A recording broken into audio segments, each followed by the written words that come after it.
This is the second Sunday after Christmas.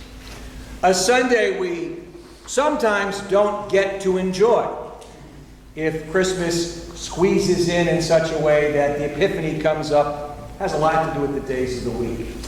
So when we get this particular Sunday, we're like, wow, we have 3 choices of Scripture for today. But we've spent a fair amount of time with the Magi already, and I'm pretty sure you don't want to continue in the Matthean story where they escape into Egypt. No, I'm really enamored today of taking a closer look at Jesus' childhood. This is what we experience in Luke. We're at a point where we've been celebrating the birth of Jesus, and next week Jesus shows up as the young man to be baptized in the Jordan River, and there's like this wonderful hole. Now, if you really need Magi, come Tuesday morning at 8 o'clock in the chapel. We'll do the Epiphany then.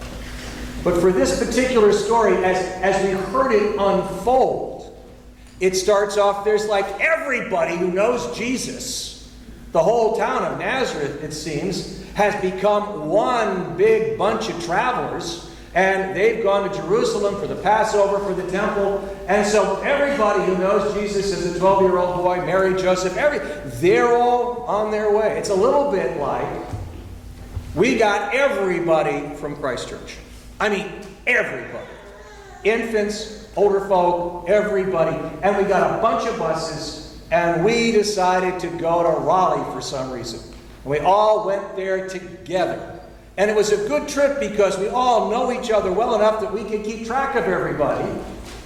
And then when it came time to leave, confidence was high that I didn't have to go running after my child because I knew somebody else would take care of them and they would be with us. Well, this is kind of what happened to Mary and Joseph. They got a day out and they discovered, guess what? Where's Jesus? So they decided, they were worried, and then after about 3 days, I'm pretty sure they were very anxious, as Mary finally said to Jesus, when they found him where? They found him in the temple with the teachers, with the rabbis. And what is Jesus doing there? Jesus is sitting with them, listening, and then asking questions. And it's an interesting thing about asking questions, because one of the hardest things for us to do is ask the right question, as opposed to the question that leads to the self-fulfilling prophecy, the one where we get the answer we want, as opposed to necessarily the answer that we need.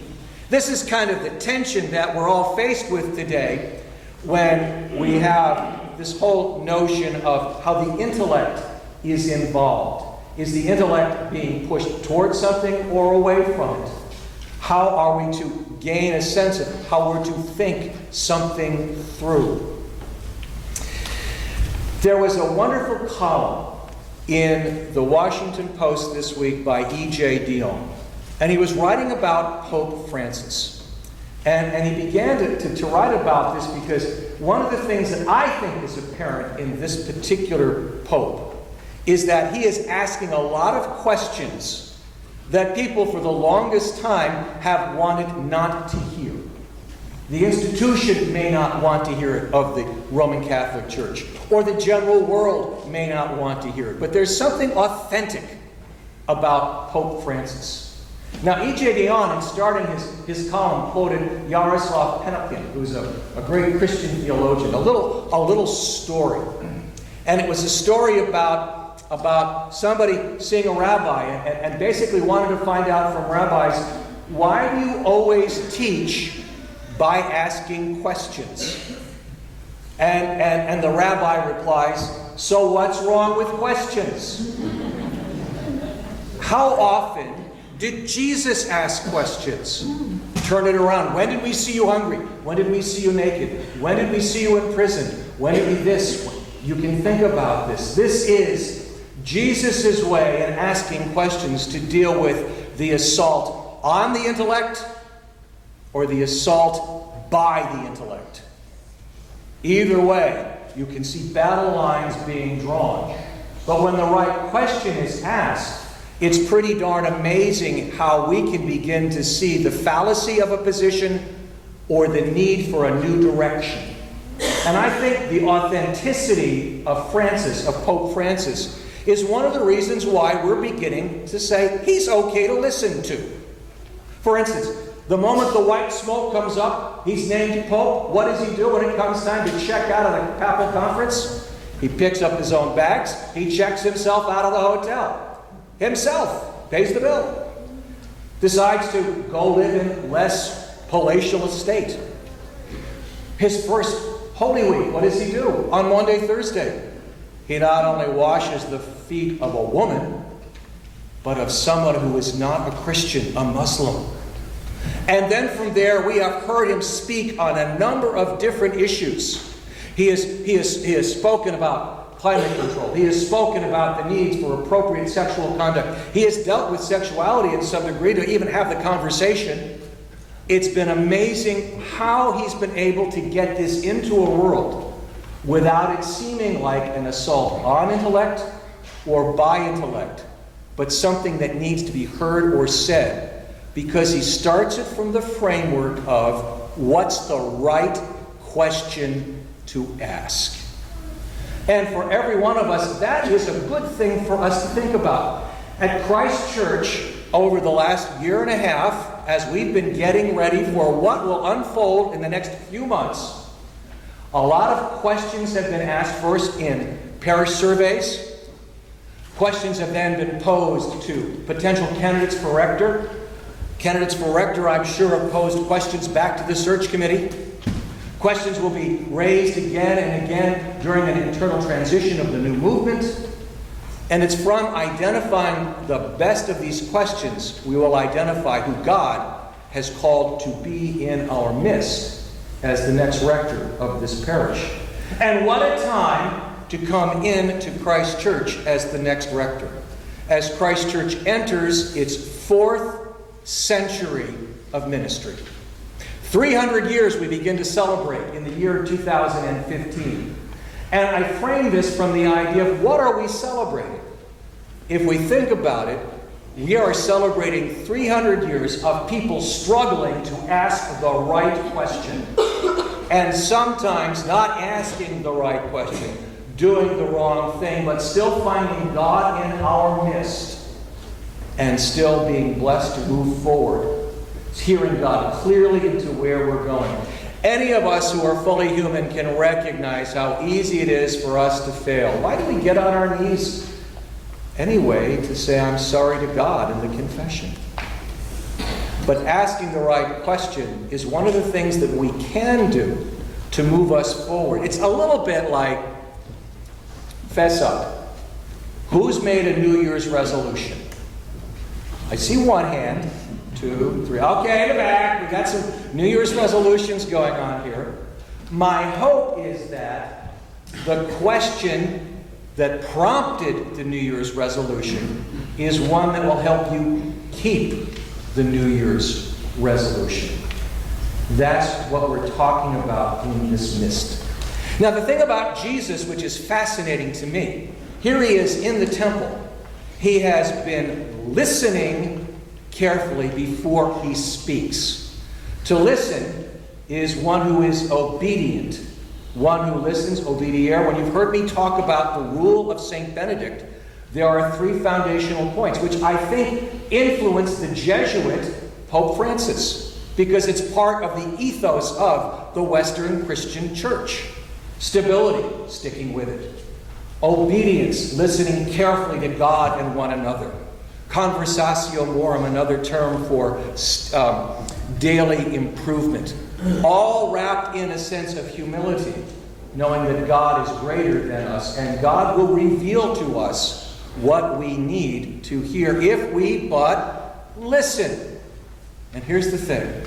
Jesus is listening, asking questions after he listens. He must have been asking some incredibly good questions, because they were astounded with his answers to how he spoke to them. And remember, he was 12 years old. And then we get to this great moment when his mother and father find him, when he's doing all this wonderful stuff, and they basically say, "We were really anxious. We couldn't find you."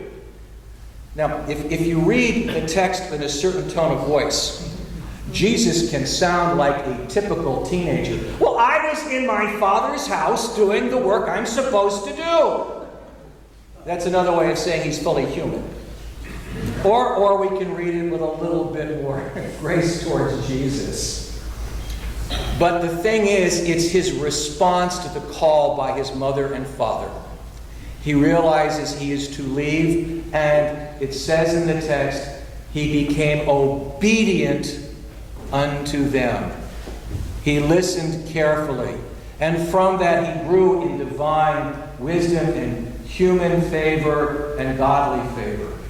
He was growing into the one that God will call when he rises up from the Jordan River in his baptism, which he does not need, by the way. "This is my beloved, with whom I am well pleased." We'll hear that next week with the adult Jesus. The question that I leave with you has a lot to do with what it was like in your mind, hopefully, to get on that bus with everybody from the church to go to Raleigh. All right? So it's like being part of that whole group that went to Nazareth with Jesus and the whole family to do worship. It's not unlike what we're going to celebrate next Sunday. Now, in order to participate in this, you have to get up early, because we're going to have a baptism at 7:30 in the morning. Young Sebastian Preston, son of CJ, will be baptized in the congregation he's been worshiping with for 9 months, because that's when she comes to church. But you'll have a chance to show your support by what? One of the customs I brought to you that you've embraced. Signing your name to the baptismal certificate that says, "Will you support this person in their new life in Christ?" That, in essence, is the village, the community that surrounded Jesus. Yes, we could say that it was Mary and Joseph alone to whom he was obedient. It was Mary and Joseph alone that he learned the skills as he grew up into the fullness of adulthood. But I also claim that it might just have been the full community surrounding him, and how they modeled the life we could lead, that slice of, if you will, heaven on earth.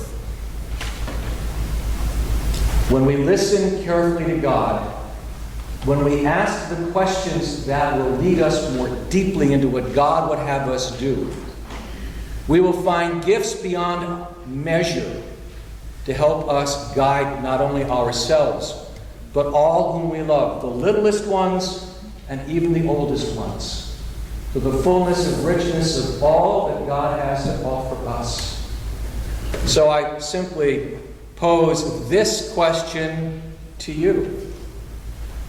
How will you, in the year 2015 or in the next century of the ministry of Christ Church, model what it means to share and know the beloved?